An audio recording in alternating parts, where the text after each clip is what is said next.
Hey, my name is Odelia Vance. I was 34 years old, exactly 9 weeks pregnant, and standing on the edge of a windswept country club rooftop the evening my mother-in-law decided to brand me a con artist. I had rehearsed my announcement for 6 straight days. We're having a baby. 3 simple words. I never got the chance to say them out loud. Evelyn locked her eyes on my husband, then slowly turned her gaze to me and spat out the accusation that this entire family would spend the next 12 months trying desperately to erase. What she did in the frantic 90 seconds that followed landed me in the back of an ambulance and threw every single one of them into a nightmare of their own making. If you're tuning in to Shadowed Secrets, you already know we share the quiet, brutal stories of ordinary women navigating toxic families, focusing on that exact second the tables finally turn. If you've ever dealt with people who think money buys truth, pull up a chair. You belong here. Subscribe, drop a comment, and let's get into it. You need to understand who I was before that rooftop disaster, mainly because the Sterlings fabricated a version of me that didn't exist. I spent 12 grueling years as a flight paramedic, mostly graveyard shifts. I've pulled survivors from crushed vehicles on icy highways and sat in silence with people holding hands that were slipping away. That kind of trauma strips away your patience for nonsense. It also makes you incredibly precise. In my line of work, if it isn't documented, it didn't happen. I log everything: heart rates, medication dosages, the exact timestamp a patient mutters their last words.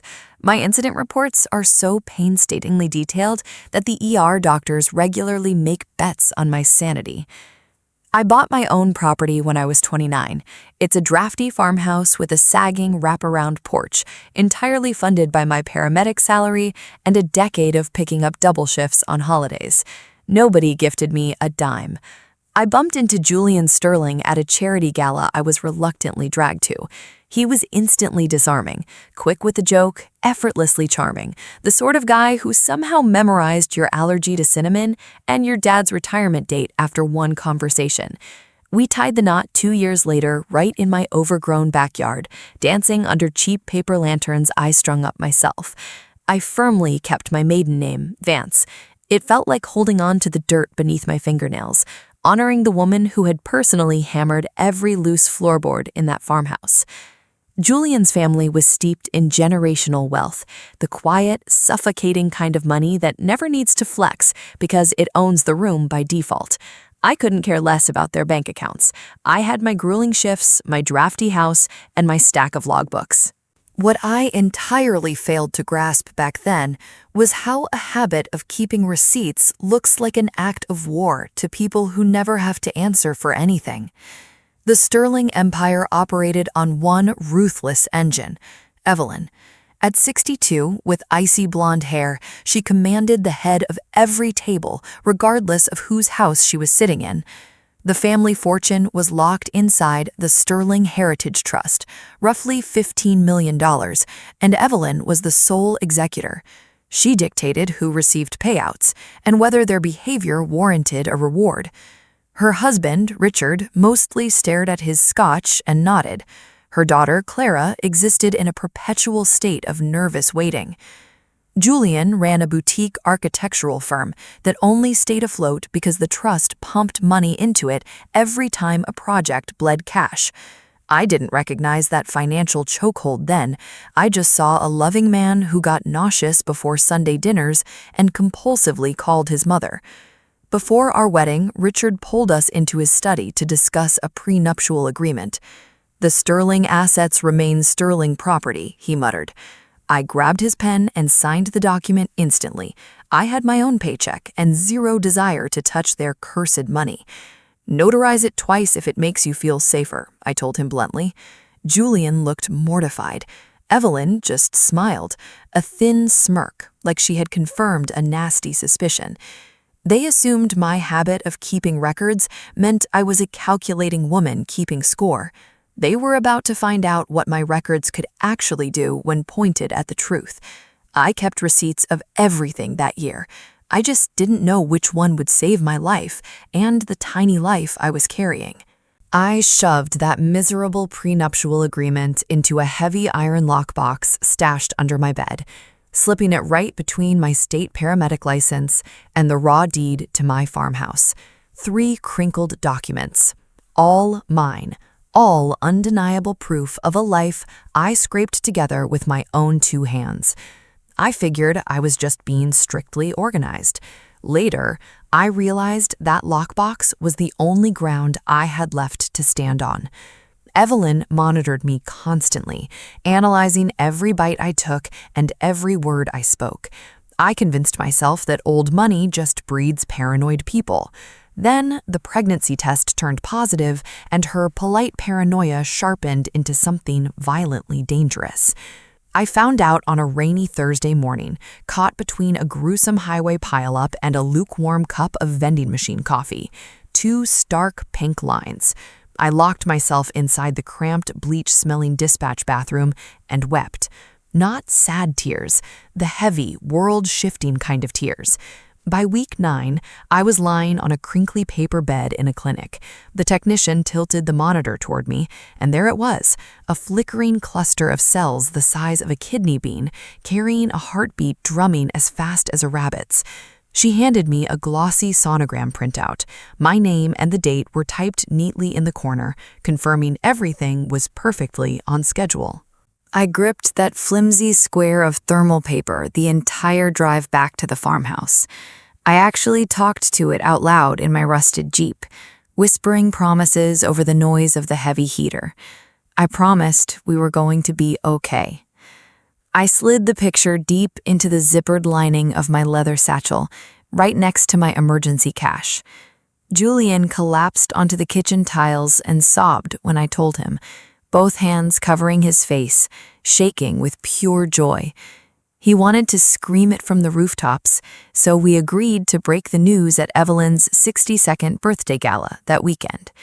It was supposed to be the ultimate gift. Julian swore his mother lived for grand theatrical moments. I desperately wanted to believe that giving her a grandchild would finally soften the way she looked at me. The only crack in the facade happened 3 days prior. I bumped into Clara at a high-end bakery downtown and cheerfully mentioned how excited I was for the gala. Clara froze completely. Her eyes went dead, but her mouth stretched into a terrifying hollow grin. "You always did crave the spotlight, Odelia," she muttered. I drove home gripping the steering wheel, turning that venomous comment over in my head. I almost brought Clara's bizarre comment up to Julian, but I swallowed the anxiety. I blamed it on pregnancy hormones making me jumpy. I had the sonogram tucked in my bag. I had a miracle to share.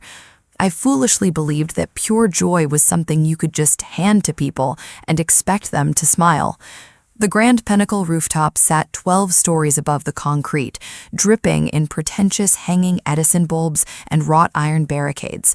A low marble parapet divided the main cocktail floor from a sheer 12-foot plunge into a sunken botanical garden filled with jagged decorative rocks and a concrete fountain. My paramedic brain flagged the hazard immediately, a nasty fall waiting to happen. I filed the danger away in my mind out of sheer habit. The party swarmed with 40 guests in sharp tuxedos and stiff gowns, aunts, uncles, board members, and a jazz quartet tucked by the bar. I dragged my friend Roxanne along as my emotional anchor. She was a tough-as-nails trauma dispatcher who Julian genuinely liked, and I trusted her instincts more than my own blood relatives. Evelyn waited by the elevator bank. She offered a rigid nod and pressed a dry cheek near my ear without actually making contact. "Odelia, you showed up," she said flatly, as if she expected me to flee town.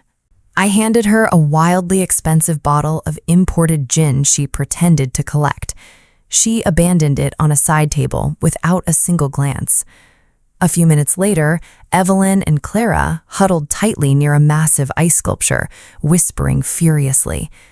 The second I took a step toward them, they snapped to attention. Clara aggressively smoothed the wrinkles from her silk gown. Evelyn flashed a wide, blinding smile that didn't reach her cold eyes. Roxanne caught the whole exchange. She nudged my ribs and whispered, "They just rehearsed something ugly." I told her to stop being so deeply cynical. I was a master at ignoring the alarms ringing in my own head. Julian appeared, pressing a cold, sparkling water into my palm, and promised we would drop the news right after the birthday toast. My heart hammered against my ribs in the best possible way. 12 stories up, surrounded by a dynasty I was actively trying to love. I waited for the grand fondant cake to roll out at 10 o'clock. I really should have been watching the marble parapet. The jazz quartet stopped. Julian tapped his crystal flute, the sharp ringing silencing the crowd. He looked at me, his voice shaking with raw emotion. "We're having a baby." For exactly 1 second, the rooftop was pure magic. Then Evelyn slammed her heavy crystal goblet onto the table with a deafening, violent crack.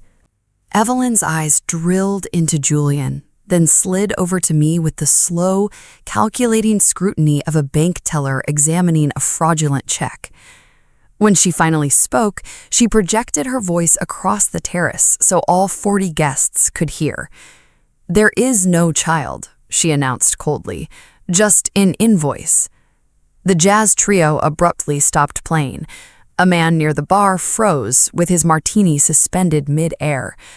I actually let out a short, bewildered laugh, convinced I had misunderstood her. Evelyn did not laugh. She pivoted toward the silent crowd like a prosecutor delivering an opening statement. "My son is heir to $15 million, and suddenly there is a mystery baby no one has ever seen. How incredibly convenient. Genuine mothers don't require 15 million reasons to exist."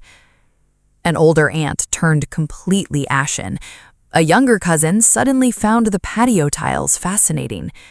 Julian muttered, "Mother, don't," but it sounded weak, like a frightened schoolboy, not a fiercely protective husband.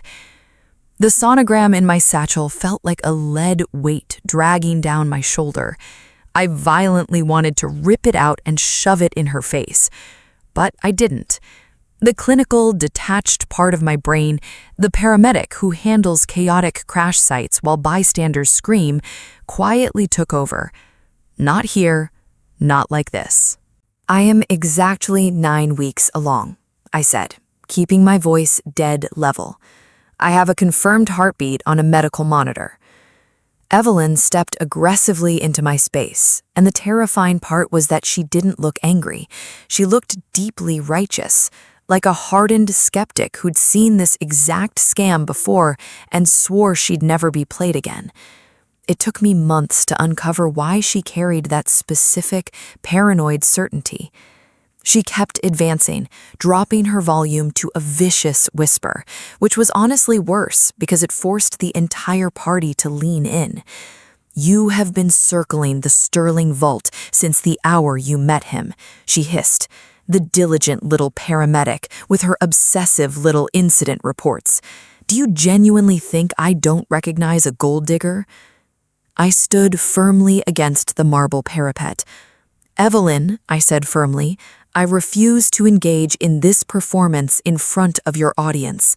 "Then tell them the absolute truth. Show them the proof. Prove this child exists. Do it right now." I felt the freezing marble pressing against the backs of my knees. Roxanne was aggressively shoving her way through the crowd towards us, but the guests had formed a dense, unmoving wall, paralyzed by the spectacle. Richard finally spoke up. "Evelyn, enough," he murmured. It carried the hollow tone of a man who'd muttered those same words for 40 years without ever enforcing them. Julian stood completely paralyzed between his raging mother and his pregnant wife, making the most destructive choice a person can make: absolutely nothing. I locked eyes with Evelyn and delivered the calmest, steadiest sentence of my life. There is a healthy heartbeat, and you will meet this child if and only if you offer a genuine apology." Her jaw clamped shut. Then she delivered her response, flat and sharp as a snapping bone. "Then prove it." She lunged forward. I honestly believe her initial intention was just to violently snatch my satchel, to confiscate my proof and inspect it, winning the confrontation with physical force. But instead, she shoved me, hard, both palms slamming directly into my collarbones. The low marble wall caught me precisely behind my knees. The hanging Edison bulbs violently spun upside down. I heard Roxanne scream my name from what sounded like miles away, and suddenly the night sky, the terrace, and the 12 stories completely swapped places. I did not plummet 12 stories to the street. I need to state that as a documented fact, because the Sterling family later attempted to twist the height of the fall into the central issue of the tragedy. I flipped backward over the low marble parapet and dropped into a sunken botanical garden, falling roughly 12 feet onto a landscaping bed of jagged decorative rocks and crushed concrete. 12 feet is more than enough to shatter a body. I impacted violently on my right side. I distinctly heard the sharp, sickening crack of my radius snapping before the pain actually registered. My ribs slammed against the heavy stone lip of the fountain. The impact violently knocked the wind out of me. For a terrifying 10 seconds, my lungs refused to expand. The only coherent thought firing in my panicked brain was the sonogram, the heartbeat, the kidney bean. Above me, the rooftop erupted into pure chaos, shouting voices, a heavy table crashing over, someone screaming for security to call 911. Julian's face appeared over the edge of the marble wall, and then he was scrambling down the side, completely ignoring the maintenance stairs, dropping onto the rocks beside me like a frantic animal. I will grant him that one moment of pure, desperate panic. Julian reached me, his hands trembling violently. "Stay still," he kept repeating. "Stay completely still. I've got you.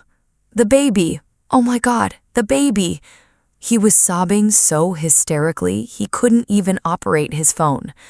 Roxanne didn't panic.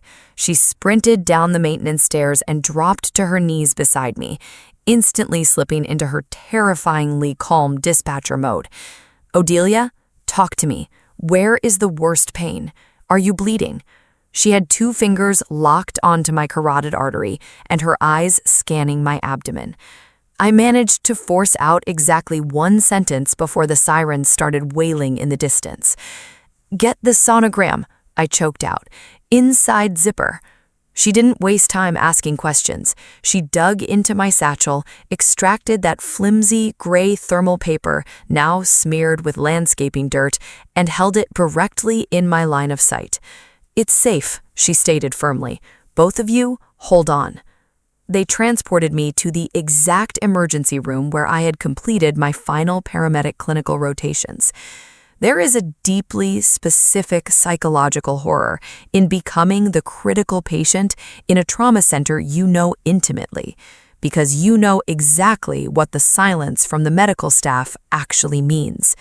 They bypassed the main trauma bay and rolled me directly into obstetrics triage.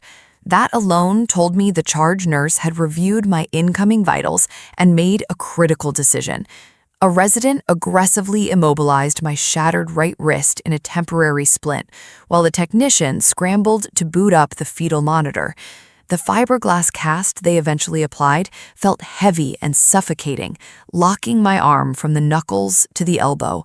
I would be stuck in that cast for 8 agonizing weeks. I grew to despise it, but I also desperately needed it because it was the one physical piece of evidence strapped to my body that Evelyn Sterling could never talk her way out of. The attending physician pressed the ultrasound wand low against my stomach. The entire cramped room stopped breathing, especially me, the veteran paramedic who knew better than to express false hope. Just heavy static, then a sharp crackle, and finally, a rapid, rhythmic thumping, fast and furious, violently refusing to quit, 160 beats per minute. I finally broke down and ugly cried, my heavy fiberglass cast pressed against my mouth in overwhelming relief. The scan revealed a minor placental hemorrhage. They called it a mild abruption scare, mandating strict bed rest and continuous monitoring. But the heartbeat remained fierce, and the baby was measuring exactly on schedule. On schedule. The exact medical terminology that Evelyn had reduced to a mere invoice just 4 hours earlier. Julian hovered in the corner of the room, looking pale, exhausted, and utterly useless.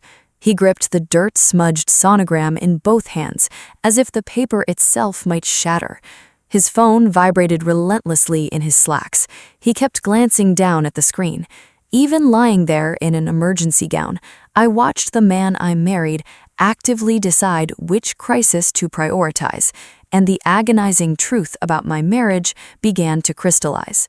If you've ever found yourself trapped in a hospital bed, silently calculating the loyalty of the people around you, noting exactly who held your hand and who kept checking their notifications, you understand this specific kind of heartbreak.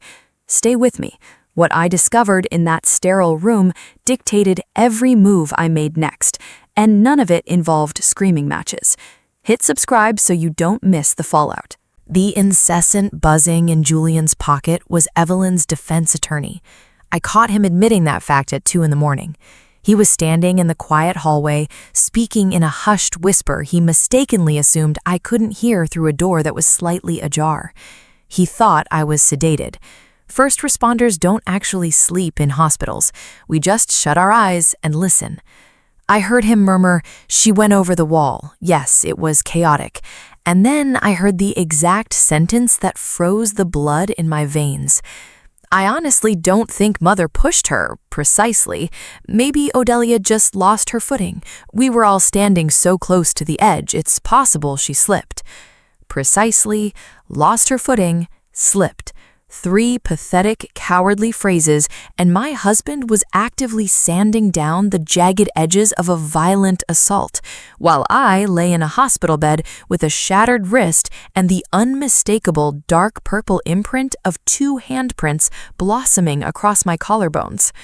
Later that night, I dragged myself into the tiny bathroom, lifted my hospital gown, and awkwardly photographed those handprint bruises using my non-dominant hand. It was a terrible photo, but 12 years of emergency protocols drill one rule into your head: document the damage now, process the trauma later. When Julian finally crept back into the room, I stared straight at him and asked who was on the phone. "Just Clara and Dad," he lied smoothly. "They're terrified for you." "Your mother assaulted me," I stated firmly. He physically recoiled, as if my words had struck him. "We can't prove that," he stammered. "It was total pandemonium up there."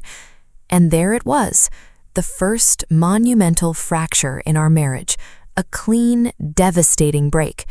My husband had quickly calculated that the safest narrative was the one where nobody was guilty, because acknowledging the truth meant choosing his injured wife over the woman who controlled his bank accounts. I refused to argue with him. Screaming and making a public scene were Evelyn's tactics. I just maintained eye contact until he guiltily looked at the floor. 10 minutes later, I buzzed the night shift nurse and quietly requested a printed copy of my complete medical chart. She looked at my bruises, understood immediately, and handed me 2 copies. They finally signed my discharge papers. After 3 agonizing days of fetal monitoring and stale hospital food, Julian drove me back to the drafty farmhouse. I sat in the passenger seat, cradling my heavy fiberglass cast. When we walked inside, I noticed he immediately grabbed a canvas duffel and started tacking his own clothes, like a weekend guest preparing to check out. That same afternoon, the Sterlings ambushed my living room. Clara called it a family alignment. 4 of them sitting uninvited on the faded thrift store sofa I had bought with my own overtime pay. Evelyn didn't bother showing up. She sent Clara to act as her proxy. Clara sat with terrifyingly perfect posture and delivered a monologue she had clearly rehearsed in a mirror. We believe for everyone's ultimate protection, there is a narrative that shields the family, she began smoothly. The narrative she spun was absolutely pathological. According to Clara, I had intentionally staged the entire accident. I had supposedly thrown my pregnant body backward over a 12-foot drop to manufacture public sympathy, trap Julian, and force open the Sterling Heritage Trust.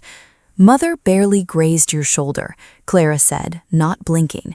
You've been mentally unstable. You've been making aggressive comments about the trust for months. I hadn't uttered a single syllable about their money, ever. I sat in my own living room, the weight of the plaster cast resting on my knees, and I felt something shift deep inside my chest. A cold, absolute finality. I wasn't drowning in grief or shock anymore. This wasn't a family panicking in the aftermath of an accident. This was a synchronized cover-up. They had engineered a defense strategy before my hospital IV was even removed, just like they had engineered the ambush by the ice sculpture before the toast. Richard stared intently at my scuffed floorboards. Julian stared at his hands, saying absolutely nothing, his signature survival tactic. I kept my voice completely flat and asked one logical question. If I threw myself over a wall, who exactly shattered my wrist? Clara's perfect posture faltered. She had no script for that. She stood up abruptly, frantically smoothing the silk of her skirt, the exact nervous tick from the rooftop, and sighed. "We are only trying to protect you, Odelia." They dropped a glossy business card for Evelyn's corporate defense attorney on my scratched coffee table and walked out. I didn't move until I heard the gravel crunch under their luxury SUVs. Then I picked up my phone and dialed the only human being who had actually sprinted down those maintenance stairs to save me. Roxanne showed up 20 minutes later. The scan revealed a minor placental hemorrhage. They called it a mild abruption scare, mandating strict bed rest and continuous monitoring. But the heartbeat remained fierce, and the baby was measuring exactly on schedule. On schedule. The exact medical terminology that Evelyn had reduced to a mere invoice just 4 hours earlier. Julian hovered in the corner of the room, looking pale, exhausted, and utterly useless. He gripped the dirt-smudged sonogram in both hands, as if the paper itself might shatter. His phone vibrated relentlessly in his slacks. He kept glancing down at the screen. Even lying there in an emergency gown, I watched the man I married actively decide which crisis to prioritize, and the agonizing truth about my marriage began to crystallize. If you've ever found yourself trapped in a hospital bed, silently calculating the loyalty of the people around you, noting exactly who held your hand and who kept checking their notifications, you understand this specific kind of heartbreak. Stay with me. What I discovered in that sterile room dictated every move I made next, and none of it involved screaming matches. Hit subscribe so you don't miss the fallout. We stayed at that kitchen table for hours, drafting the inventory. For the first time since hitting that concrete garden, I actually felt my brain engage. We listed the brutal evidence, the hospital intake charts documenting the radial fracture and the severe rib contusions, the long strip of thermal paper tracking the rapid, undeniable heartbeat, the exact heartbeat Evelyn publicly declared a fiction. And then Roxanne casually dropped the detail that blew the entire cover-up to pieces. "Cameras," she said, chewing on a dumpling. "That rooftop had security feeds. The Grand Pinnacle is a high-liability corporate hotel, Odelia. They record every square inch." She pointed her pen at me. "You don't win this by screaming. You win this by subpoena." I looked down at my thick, cumbersome fiberglass cast resting heavily on the yellow paper. For the very first time, the broken bone didn't feel like a vulnerability. It felt like a physical piece of state's evidence. Evelyn Sterling possessed an army of relatives, a fabricated timeline, and $15 million in a trust. I possessed something she arrogantly assumed I wouldn't have. I had the undisputed truth, and I had it in writing. Julian dragged himself back to the farmhouse that weekend, supposedly to collect his golf clubs, but really to deliver a speech he was nervously practicing in the driveway. I watched Julian pace my driveway through the living room blinds, mouthing the words to himself twice before he finally knocked. When he sat across from me, he immediately reached for my uninjured hand. "Odelia," he whispered, his voice cracking, "I love you. I love this baby, but I am begging you to let this go." I pulled my hand back. "Define this," I said. He swallowed hard. "The surveillance footage, the lawyers, this whole legal crusade. If you start pulling on these threads, the damage doesn't stay contained." He dropped his gaze to the floor, and the actual truth finally bled out.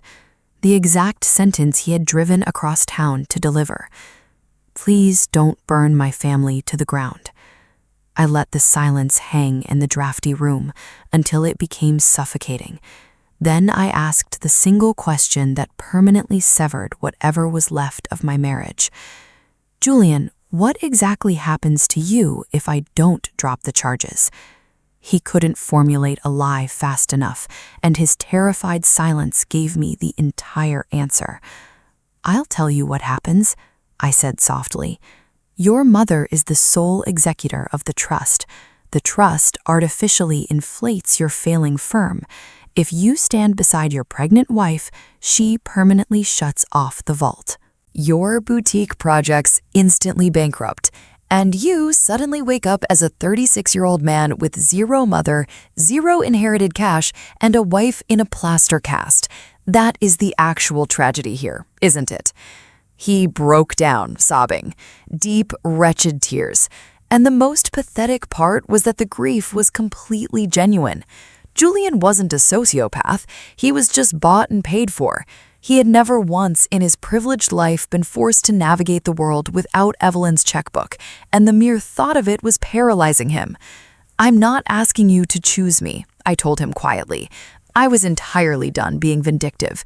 "I'm just pointing out that you already made your choice.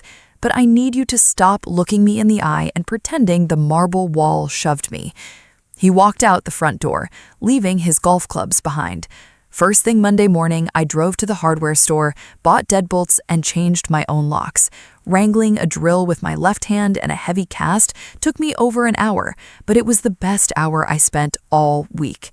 The piece of evidence that officially converted my nightmare into an unwinnable trap for the Sterlings arrived entirely by stupid accident. It was a rainy Wednesday afternoon. My phone vibrated on the counter with an iMessage notification from a massive group chat I had never seen before. A thread boldly titled "Sterling Summit," loaded with 26 different phone numbers. Clara had been frantically adding extended cousins to organize flowers for an uncle's funeral, and her thumbs moved faster than her brain. She accidentally pulled me into the chat, fired off a logistics update, and then violently kicked me out 4 minutes later. But 4 minutes is an absolute eternity on an iPhone set to auto-download media. By the time she panicked and removed me, the entire historical thread was permanently archived on my device. I sat frozen at my kitchen island. I scrolled up and up and up.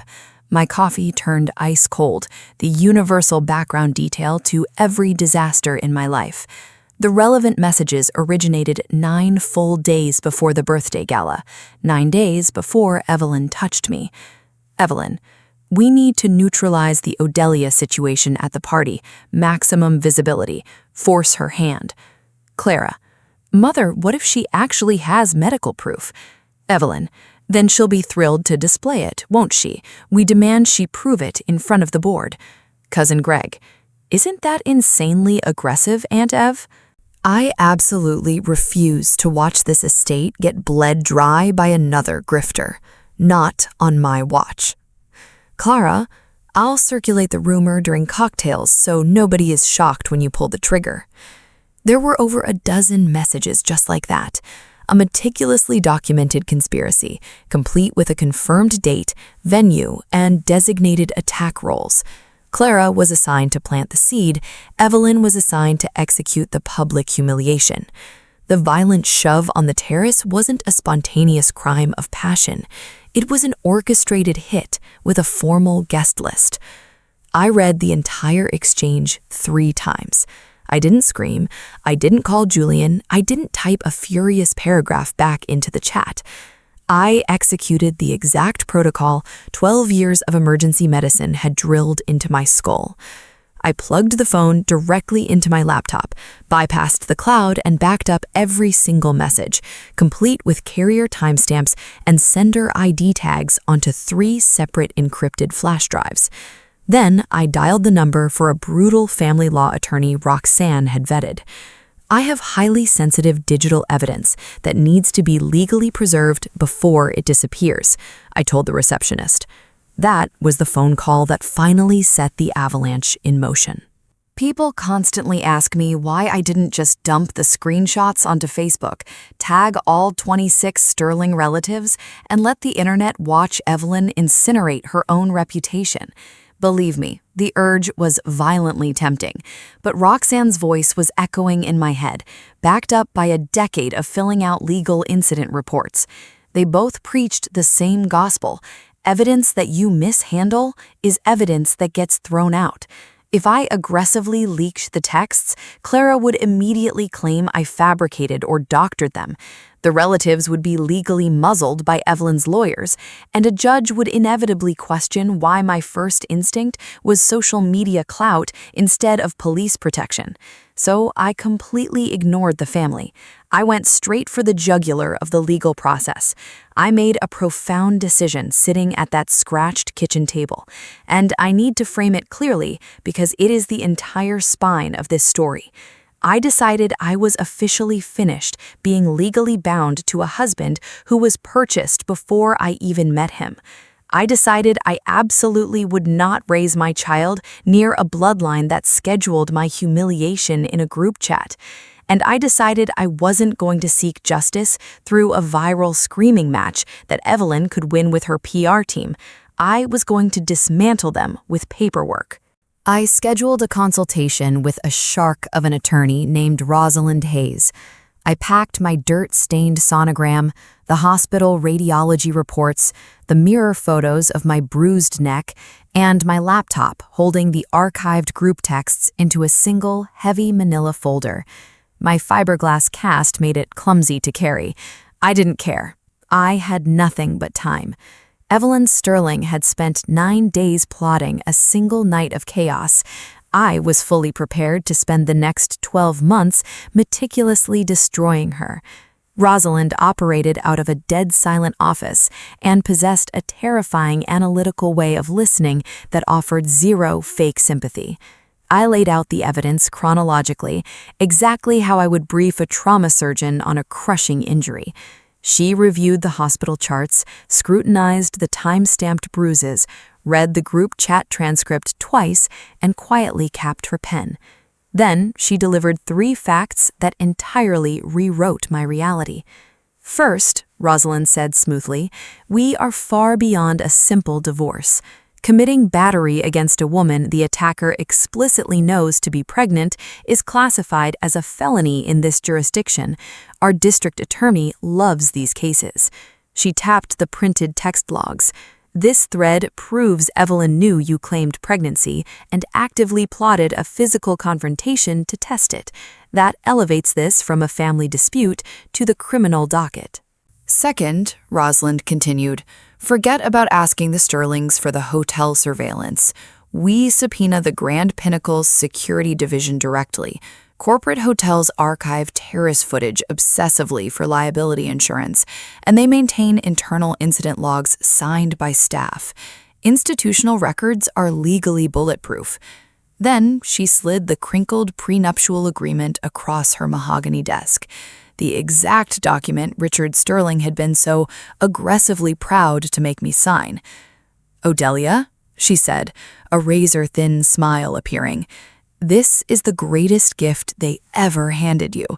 This contract legally bars you from accessing a single dime of the trust under absolutely any circumstance.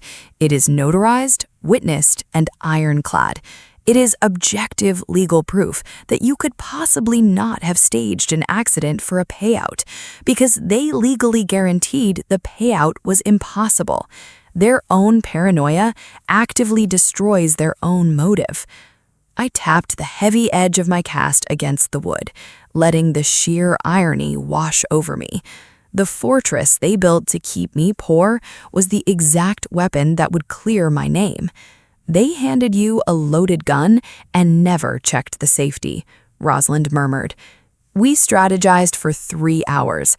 I left her office armed with filing dates and federal subpoenas instead of blind panic.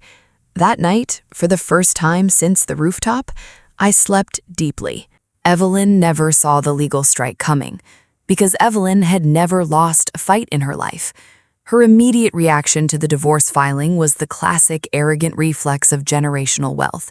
She tried to purchase my silence.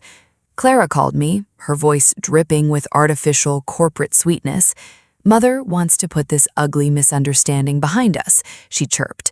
"The estate is prepared to offer you $75,000 to walk away immediately. No admission of fault, no public statements.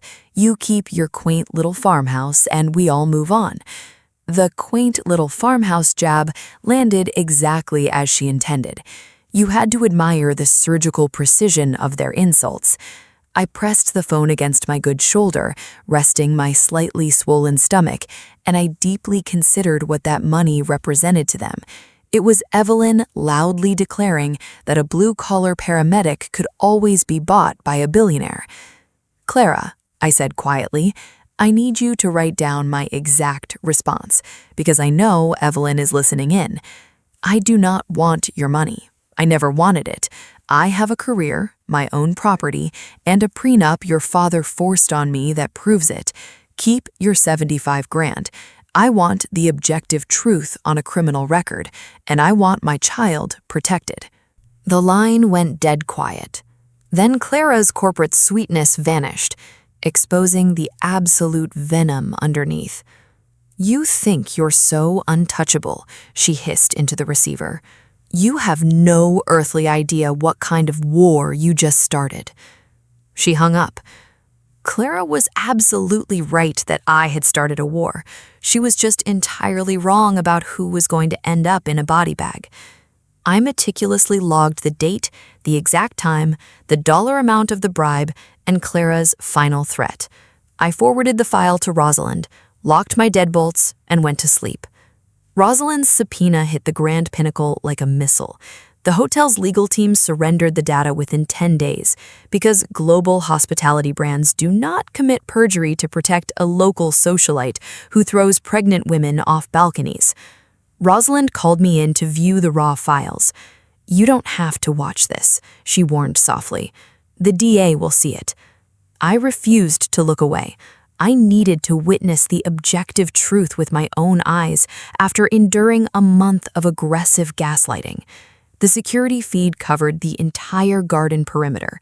The utter lack of audio somehow made the violence more chilling. I watched my smaller, pregnant frame standing rigidly by the marble drop. I watched Evelyn aggressively close the distance. I watched Julian stand paralyzed between his mother and his wife for 12 agonizing seconds. I actually timed it. And then, in crystal clear high definition, I watched Evelyn raise both arms and violently shove her palms directly into my collarbones. I watched my body snap backward over the stone ledge and disappear into the dark. The security footage did not depict a woman losing her footing. It did not show a tragic accident or a chaotic misunderstanding. It documented a deliberate, brutal assault with a burned-in timestamp. Attached to the video was the hotel's internal incident report, 3 crisp pages signed by the shift manager and a bartender, written in the gloriously dry, factual language of hospitality staff. Guest Evelyn Sterling physically pushed guest Odelia Vance over the garden retaining wall following a hostile verbal altercation. I read the bartender's sentence 5 times. A total stranger making minimum wage had witnessed the exact truth and fearlessly wrote it down, while the man I married cowardly called it a slip. Rosalind made 6 copies of the file. The Sterling family's fabricated narrative permanently died that afternoon in a silent, air-conditioned conference room. People constantly ask me why I didn't just scream the truth at the guests that night. Here is what surviving trauma teaches you. The calm women are never the weak ones. The calm women are the ones silently gathering the receipts. If you understand that kind of survival, share this episode with someone who needs the reminder. And stick around to hear exactly what those receipts did when we finally walked into a courtroom.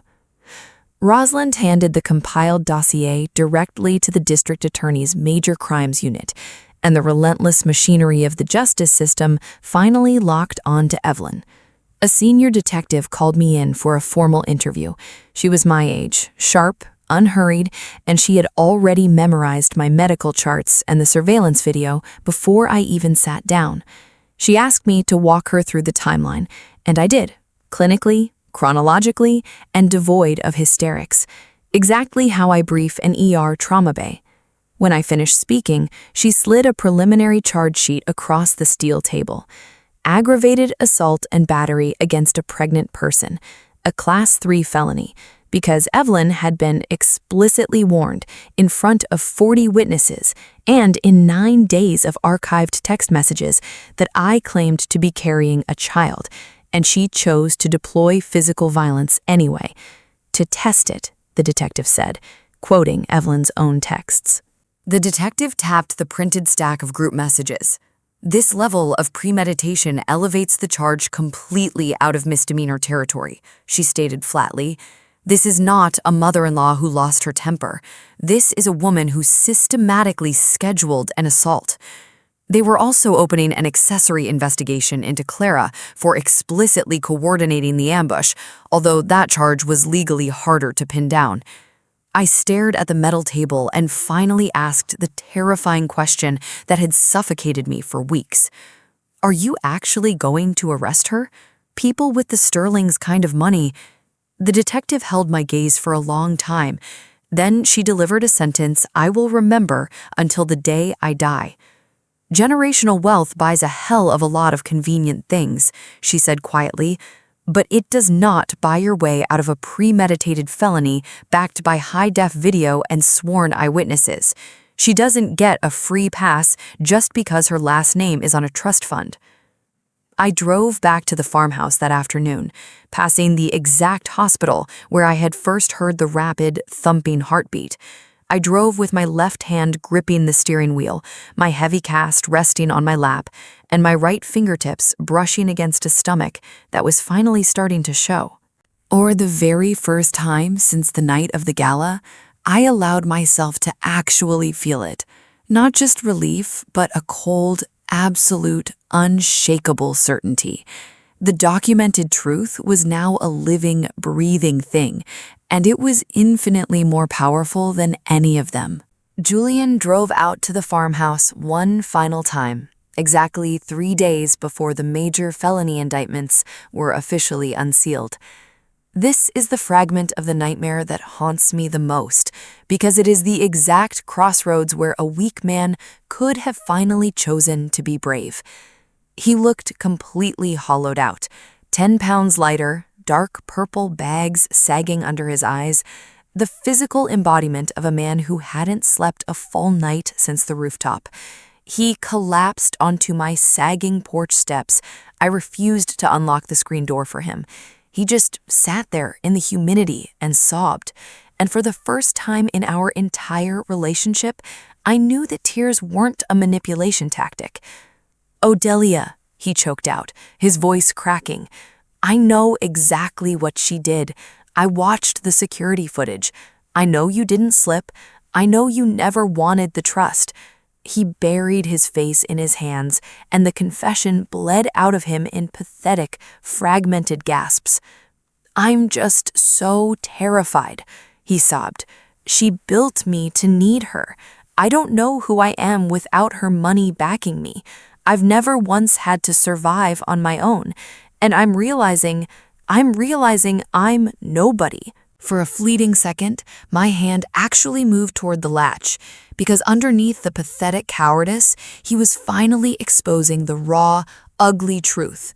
And the truth was devastatingly sad. Julian was just a 36-year-old child.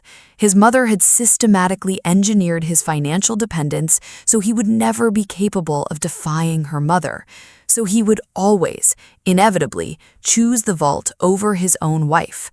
I understood his psychological cage perfectly, but understanding a cage is radically different from forgiving the person who locks you inside it. So I asked him, quietly through the screen, "Julian, will you sit down with the DA? Will you go on the official record and state that your mother violently shoved me?" He looked up at me, and I watched the sheer terror completely override his conscience, exactly how Evelyn had programmed him to react. "I can't," he whispered miserably. "Her defense team, they cornered me. They drafted a sworn affidavit." And then, sitting on my porch, my husband confessed that he had already signed the legal document, a sworn statement, swearing under penalty of perjury that I had tragically lost my footing. And then, he actually had the nerve to ask me to understand his position. I did understand. I just absolutely did not care anymore. "Get off my property," I told him. He stood up and walked to his car. Clara made the catastrophic error that arrogant people always make when dealing with digital evidence. She assumed that pressing delete actually erases history. The second she realized the Sterling Summit group chat had been subpoenaed, absolute panic set in.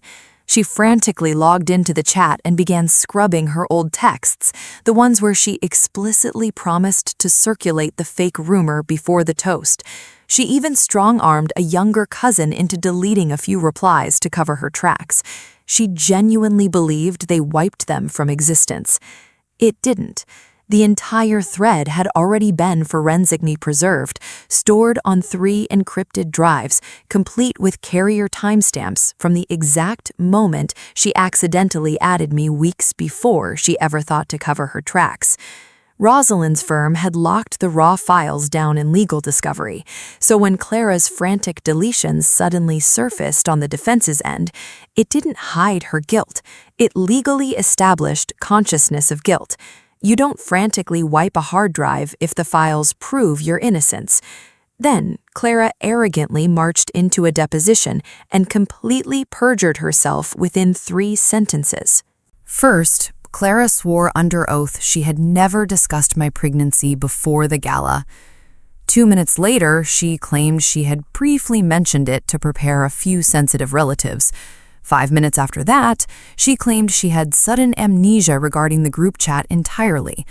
The prosecuting attorney caught all 3 contradictions, and somewhere deep in the mandated financial disclosures, the actual toxic motive driving Clara finally crystallized.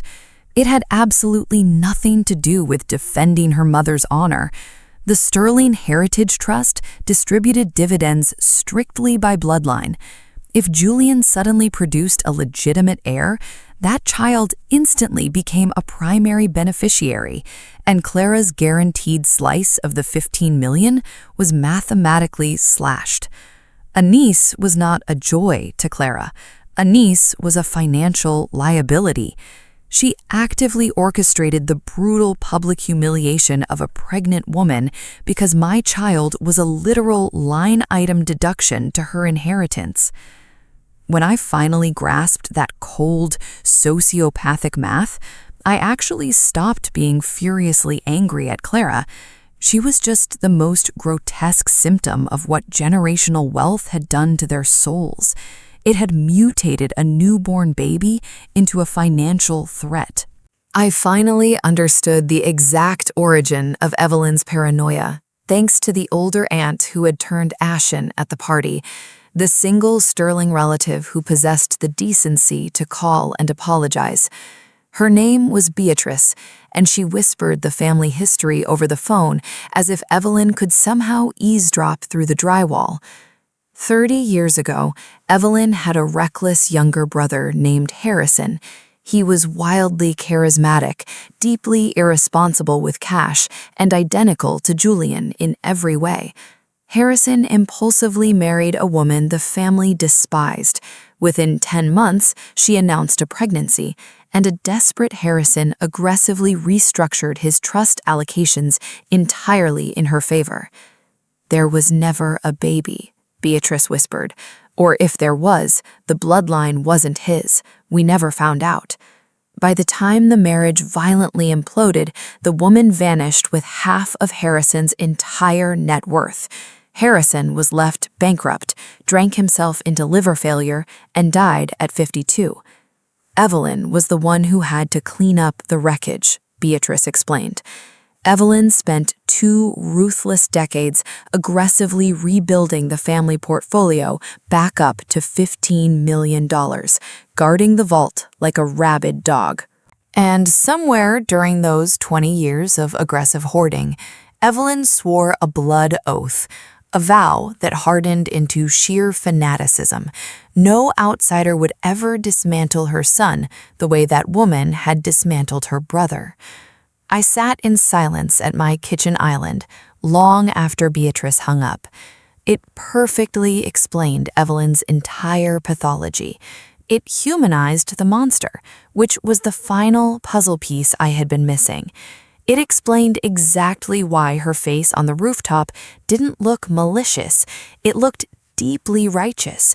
She genuinely, pathologically believed she was physically defending the Sterling Empire from a sophisticated con artist. But understanding the traumatic origin of a person's paranoia is not the same as granting them permission to shove you off a 12-foot drop to self-soothe. Harrison's tragic downfall was an absolute tragedy. It did not give Evelyn the legal or moral right to shatter my radius. Both realities existed simultaneously. Only one of them was my responsibility to deal with. At exactly 20 weeks, I drove to the maternal fetal medicine clinic for the massive anatomy scan, completely alone.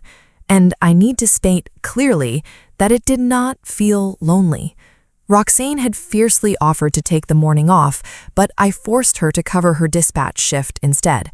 I had already survived the absolute loneliest moment of my existence on that rooftop, surrounded by 40 hostile strangers. This was just me, the baby, and an incredibly kind technician in a quiet, darkened room. The massive monitor illuminated, and the flickering cluster of cells had undeniably transformed into a human being. A delicate curved spine that looked like a string of tiny pearls, a beating heart with 4 distinct, rapidly pumping chambers, a perfect profile, a microscopic hand that visibly opened and closed in the amniotic fluid. "It's a little girl," the technician whispered, smiling. She printed out a fresh, high-resolution, glossy photo. There was nothing grainy or abstract about this one. It was a complete, undeniable daughter in sharp contrast. I slid it into the exact same zippered pocket of my satchel, right next to the original, dirt-smudged ultrasound that Roxane had held up in the floodlights. 2 photos now. The initial accusation and the permanent, undeniable answer. I sat in the driver's seat of my rusted Jeep in the clinic parking lot and made a promise out loud to the empty car. "Nobody dictates who you are but you," I whispered to my stomach. That is already a settled fact.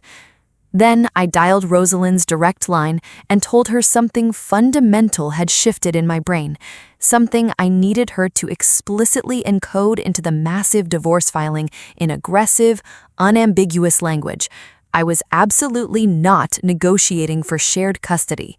A billionaire who would violently shove me backward over a stone ledge, and a cowardly husband who would sign a perjury affidavit calling it a tragic slip were permanently losing unsupervised access to my daughter, not out of vindictive rage, out of pure maternal instinct. Protecting her was no longer just an emotional reaction. It was a legally documented fact with a rapidly beating heart, measuring flawlessly on schedule. The felony assault trial and the aggressive divorce proceedings operated on separate legal tracks, but they violently collided at one specific table, a mandatory settlement conference Rosalind had ruthlessly orchestrated. It was the exact type of sterile corporate boardroom where massive civil disasters are quietly neutralized before a judge ever sees them. Evelyn only agreed to attend for one pathological reason: absolute control. She genuinely believed she could sweep into a private room flanked by expensive suits, write a massive check, and make the entire scandal vanish, exactly how she had made every single family disaster vanish for 40 years. Rosalind prepped me over the phone the night before. Evelyn is going to walk in radiating absolute arrogance, she warned. She thinks this is a negotiation to talk your price down. She has absolutely no idea what evidence we actually hold, because we filed the digital discovery under seal. We haven't laid out the full timeline in front of her yet.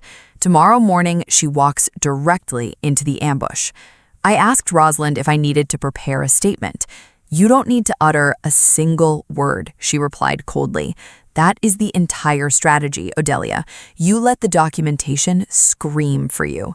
The quieter you stay, the more violently the paperwork detonates."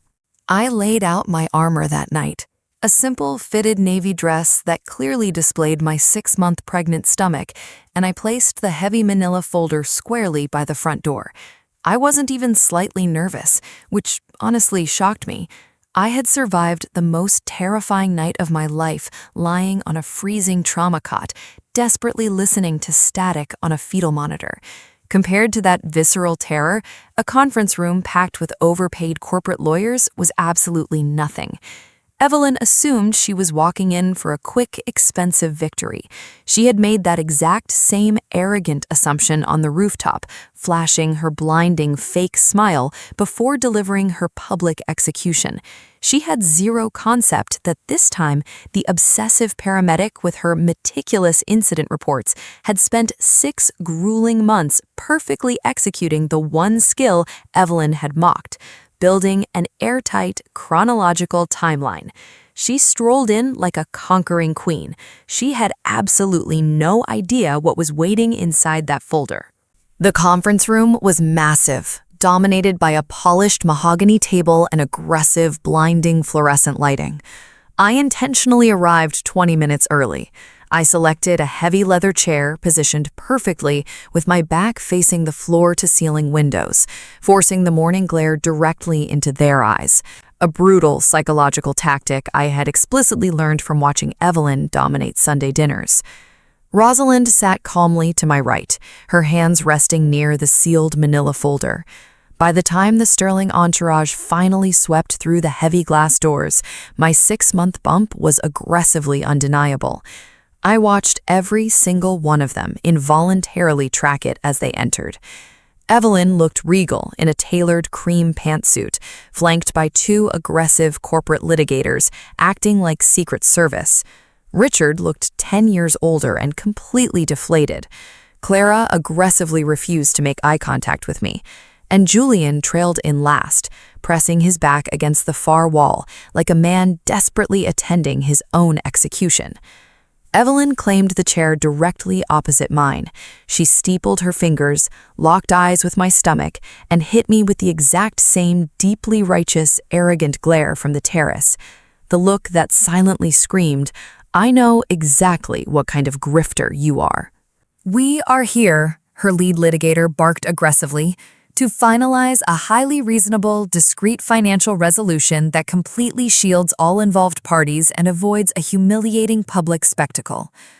Evelyn immediately cut him off, completely incapable of sharing the spotlight.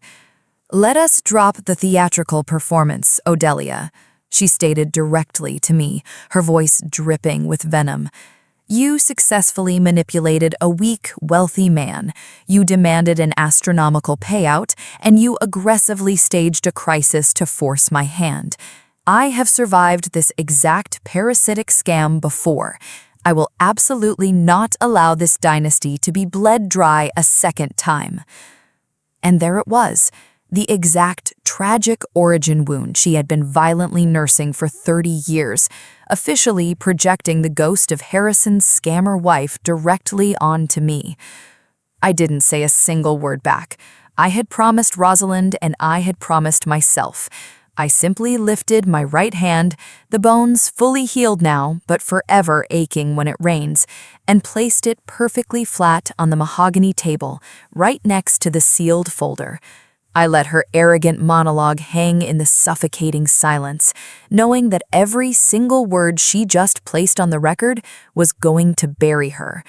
Rosalind shot me a barely imperceptible glance. I offered a microscopic nod.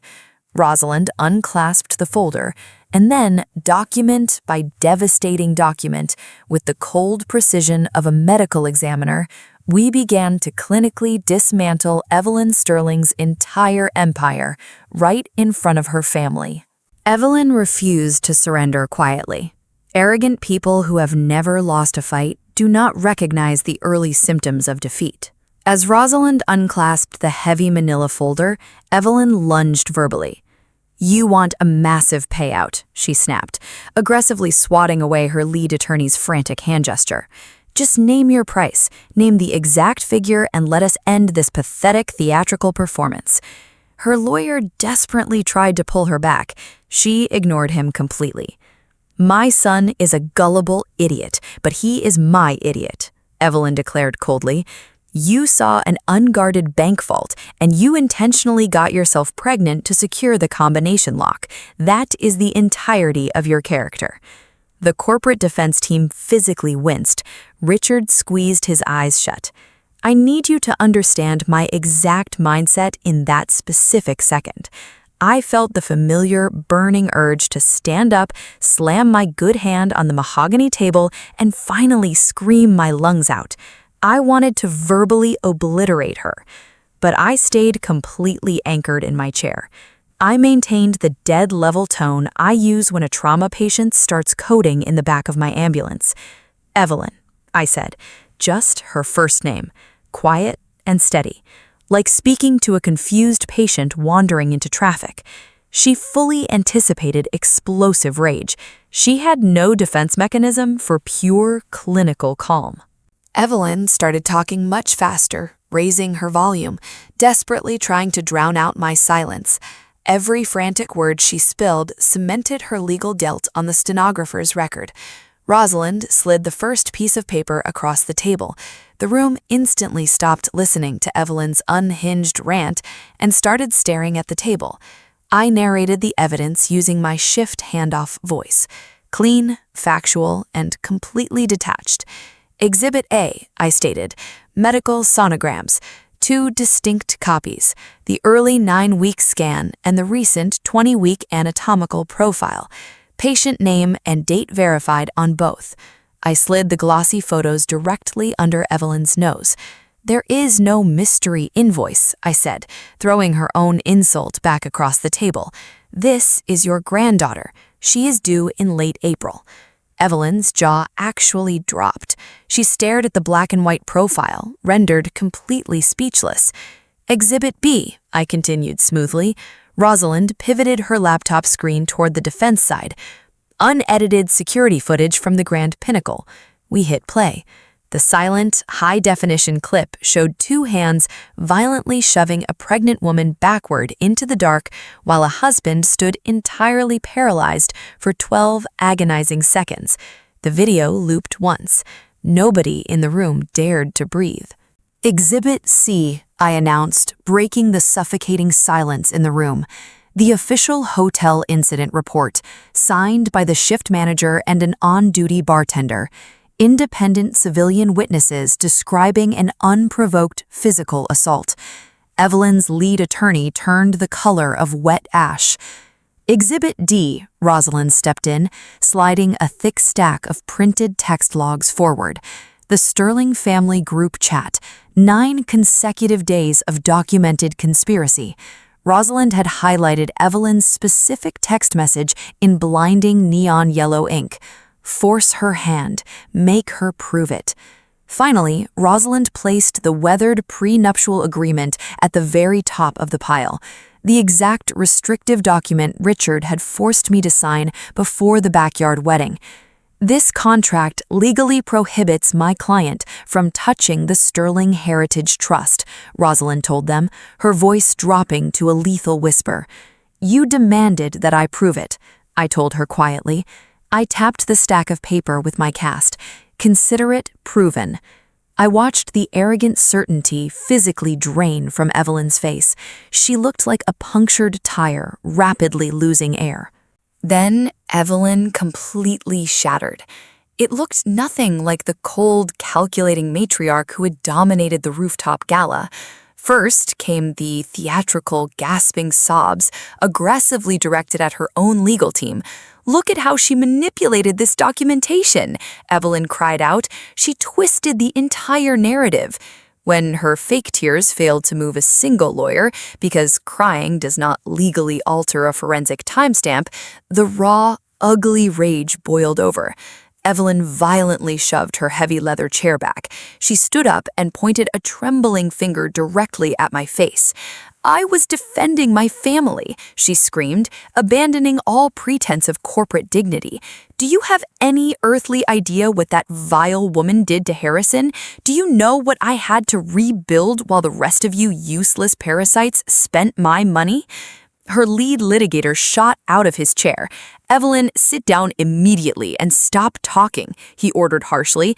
But Evelyn possessed a fatal flaw. She never knew when to shut her mouth. She turned on Richard, who had spent his whole life hiding behind his scotch glass. She turned on Clara, who looked physically ill. And finally, she turned on Julian. You are all pathetic cowards, Evelyn shrieked at her only son. I am the only person in this bloodline who actually protects the vault. She abruptly ran out of oxygen. She stood panting in the freezing conference room, having just fully confessed to a felony assault in front of the very attorneys hired to keep her out of a prison cell. Julian slumped against the drywall, weeping openly. Clara looked completely catatonic. Richard aged 20 years in 60 seconds, and I sat perfectly still in my chair, resting my healed right hand flat on the table, feeling my daughter execute a slow, rolling kick against my ribs. I didn't say another word. Evelyn was doing all the heavy lifting for me. The absolute calmest person in a hostile room is usually the one who already secured the victory. The settlement concluded aggressively fast after that meltdown. There was no cinematic courtroom monologue. True justice is basically just ruthless administrative paperwork. The felony aggravated assault charge stuck permanently. You simply cannot negotiate your way out of a premeditated attack caught on multiple cameras. The district attorney explicitly warned the defense team that nobody was getting a quiet backdoor dismissal. The financial package Rosalind secured had absolutely nothing to do with their trust fund. It was a massive, direct personal injury and punitive damages settlement pulled entirely from Evelyn's private accounts. My medical bills and trauma compensation were legally classified as my independent property under their precious prenuptial agreement. I kept my drafty farmhouse. The family court judge took one look at the felony assault indictment and Julian's perjured affidavit, and the custody hearing became a simple formality. The court granted me a permanent sole legal and physical custody order before my daughter took her first breath. But the Sterling Trust actually delivered the final execution. The corporate bylaws clearly stipulated that any trustee formally indicted for a violent felony was immediately suspended and permanently expelled upon conviction. Evelyn was stripped of her title the morning she was fingerprinted. the paranoid woman who violently pushed a pregnant paramedic to protect her $15 million legally forfeited her empire because of that exact push. It was a flawless, self-engineered trap. Rosalind packed the manila folder. I stood up, walked out of the glass doors into a brisk Tuesday morning, and never looked backward. My daughter arrived on a rainy morning in late April. She weighed exactly 7 pounds. She came out screaming, furious, and absolutely perfect, delivered on the exact same hospital floor where I had desperately prayed over her heartbeat monitor. I named her Zinnia. My sole custody arrangement became legally binding 2 weeks after her birth. The divorce papers cleared the courts a month prior. Evelyn eventually accepted a brutal plea deal that spared her a prison cell but permanently branded her a violent felon. It was the first stain on her life that her checkbook couldn't magically bleach clean. She no longer controls a single bank account. Clara permanently cut ties with her mother, mostly because the felony conviction severely damaged the family's social standing. Richard occasionally mails a stiff holiday card that goes directly into my trash can. Julian hired a new lawyer to formally request supervised visitation. I haven't completely slammed that door shut. Zinnia deserves the option to evaluate her father someday, assuming he actually develops a spine. But he holds zero authority over her life. He made his ultimate choice when he stood paralyzed by the fountain. People consistently reveal their true character. You just have to believe them the first time. I keep both of those ultrasound printouts framed on my bedroom dresser, the blurry kidney bean and the sharp profile, the malicious accusation and the undeniable truth, sitting side by side. I am still working gruff 12-hour shifts as a flight paramedic. I still document every single detail in my logbooks. The farmhouse porch still desperately needs a coat of paint. My life is remarkably boring now, and that is precisely the victory. Roxanne is Zinnia's fiercely protective godmother. She crashes on my couch after overnight shifts and holds the baby while I sleep. Sometimes we just sit on the sagging porch and drink cheap coffee in total silence. Roxanne finally admitted she was absolutely terrified the night I went over that marble ledge. I know, I told her. You grabbed the evidence anyway. Viewers of Shadowed Secrets always ask if I regret not screaming in Evelyn's face. Absolutely not. The screaming match was the trap she wanted. The documentation was my escape hatch. Keep your receipts. Stay dead calm. Walk away with your dignity. That is the only inheritance that matters. Subscribe, drop a comment, and I will catch you in the next episode.